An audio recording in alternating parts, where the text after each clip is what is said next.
like to know a little bit more about you. Sure. And your new film, While We Were Young. There was an open casting call for $1 Million Listing New York they were going to follow 3 real estate agents as they sold properties, and because I've been on camera before, I went, and myself and 3,000 other real estate agents, and they chose me and 2 other people.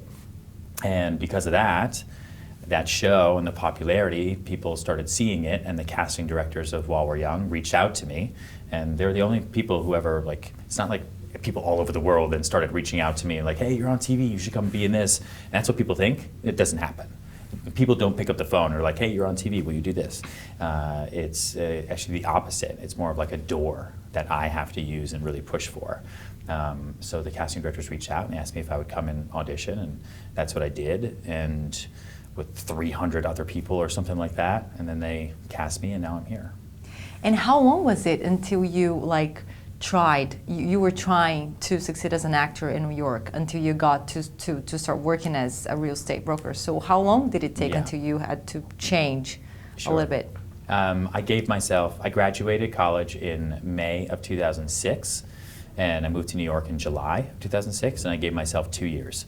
And that's really what it was. The summer of 2008, I got my real estate license, and then I started my first day in September of 2008, right when Lehman Brothers filed for bankruptcy. Wow. But you've never thought of leaving that apart, right? You've never thought of leaving real estate? Of leaving acting behind, have you? No, I did. I mean, I at first no, because it's what I wanted to do, but it's, I had to make a decision early on because real estate is a volume business. It's just like acting is. The more auditions you do, the more you're out there, the better chances are that you'll get this one or you'll get this one. Real estate's the same way.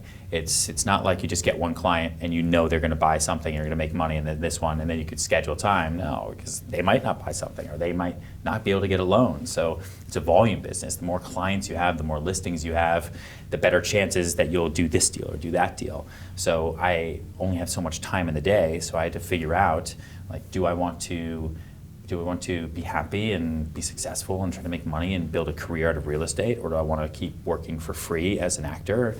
And I said, you know what, I gave acting my best shot. Let's put that to the side for now.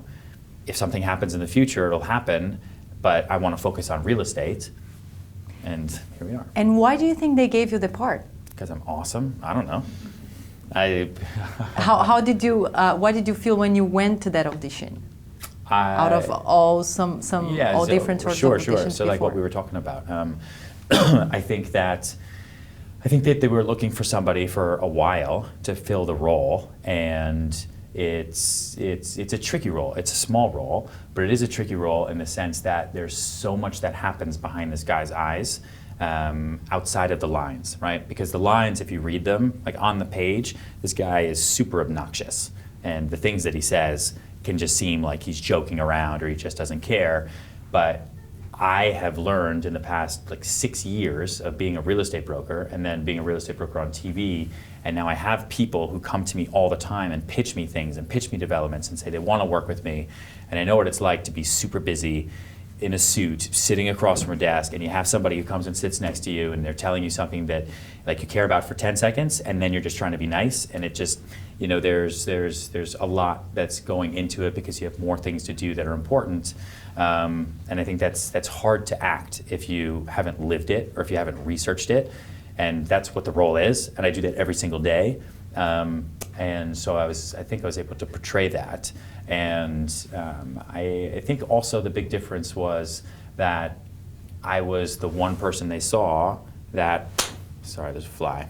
I was the one person they saw that, yes, I was like an actor, but I went to the audition because they asked me to, not the other way around. And if I didn't get it, I have a lot of stuff to do. If I got it, then I'd probably have a problem, because then I was like, how am I going to do this? How would I do this? So I went in there just kind of with an attitude of, if it works, it works. If it doesn't, it doesn't. I'll give them what I can. That's it. Whereas when I was acting before, I would go into every audition like, okay, I made my choices. Let me memorize them. Everything's going to be great. I'm going to be super serious about this. This is do or die. I better get this role. And that reads. It totally reads. So.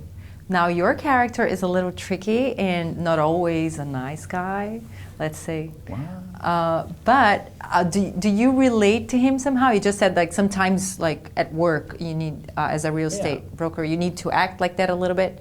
So did you put a lot of you into that character? You always have to do that. But like, I mean, what was the main thing you looked for when you were creating this character? I have a lot of friends who work in finance. I have a lot of friends and a lot of clients who work in finance, and I know what their jobs are like. And I know that there can be a misunderstanding that they're kind of nervous energy, and they're kind of like, hey, come on, like spit it out. Like, what's going on? Are we going to do a deal? Are we not going to do a deal? Like, it's hard when you're in that environment all day, every day. That is so stressful to then show like empathy or sympathy to somebody who has been working on the same deal for 10 years, which is really what Ben Stiller's doing in the movie. And as a real estate broker, it's the same thing.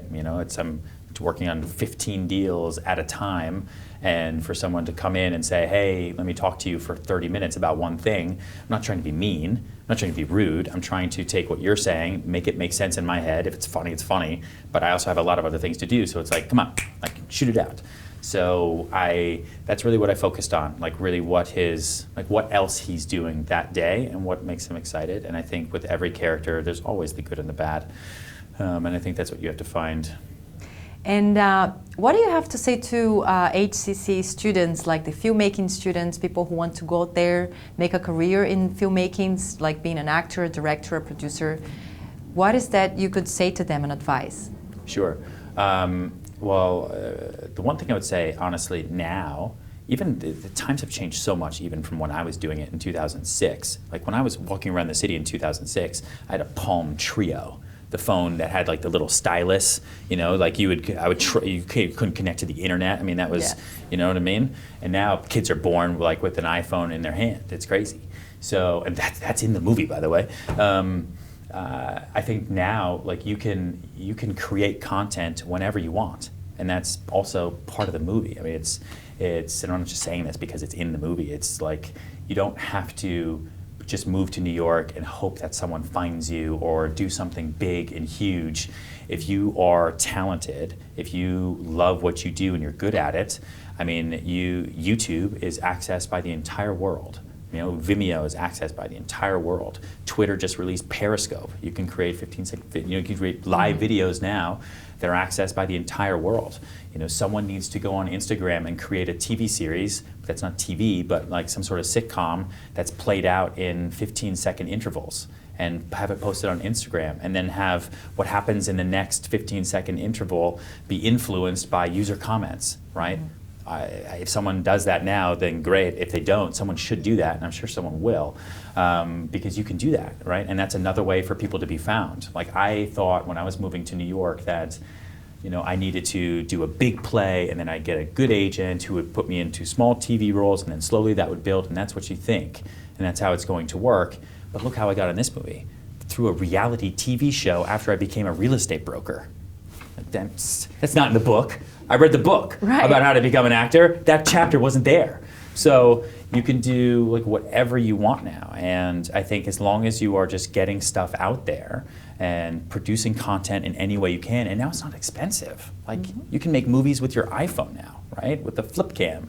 And if you don't, I honestly think that you're lazy. Right? Because it is super simple and super easy, and it doesn't cost that much money anymore. You just have to work at it. And the most important thing I learned when I first moved to New York that I have not forgotten is I moved with 2 roommates from college who were both going to be lawyers, and they were going to have terrible hours.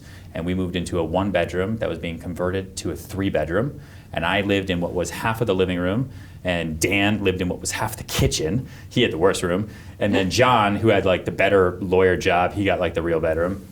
And we just all like chipped in on rent. And my dad said, okay, you're gonna do this, you're gonna act, right? But this isn't something where you wake up and just check the internet and go to the gym, and if you get roles here, there. You are gonna wake up before your roommates do, and you're gonna go to bed after they do. And you're gonna work through the weekends, and you're gonna work as hard as you possibly can until something else happens. And when that happens, you'll know it. Otherwise, your failure is because of yourself. There are way too many mediums now to get yourself out there, to even just make movies with friends and stuff that can actually be good. I mean, there's like just through an iMac. I mean, there's professional film editing equipment. You don't need to save up money to buy, the Adobe program because you want it to look like this with the swipes and all that. It's such bullshit. Like, you can make 10 other small films if they're good and interesting and funny in the time that it would take to watch that other guy try to set up his office.